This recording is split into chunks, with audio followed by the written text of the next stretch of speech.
Welcome to our channel. Today we how to increase community involvement with Meetup, detailed guide step by step clearly. Start by understanding the essence of community involvement. Research your local community to identify its needs and interests. Create a niche for your Meetup group based on these insights. Choose a compelling name that reflects the purpose of your group. Write a clear and engaging description to attract potential members. Set specific goals for what you wish to achieve with your Meetup. Select a consistent meeting frequency that works for your group. Pick a convenient and accessible location for your events. Utilize social media to promote your Meetup and reach a broader audience.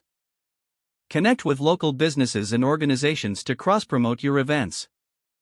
Leverage existing community events to gain visibility for your Meetup. Encourage members to invite their friends or family to events.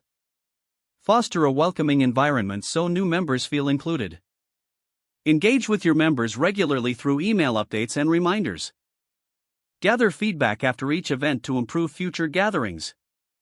Create themed events or workshops to keep activities fresh and interesting.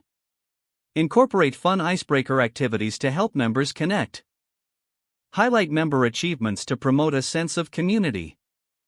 Collaborate with local experts for guest speakers or special presentations.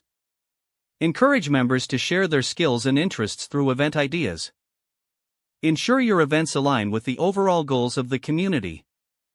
Use surveys to assess community interests and adjust your approach accordingly. Highlight the impact of your Meetup on the community to attract more involvement. Celebrate milestones and successes within your group to maintain enthusiasm.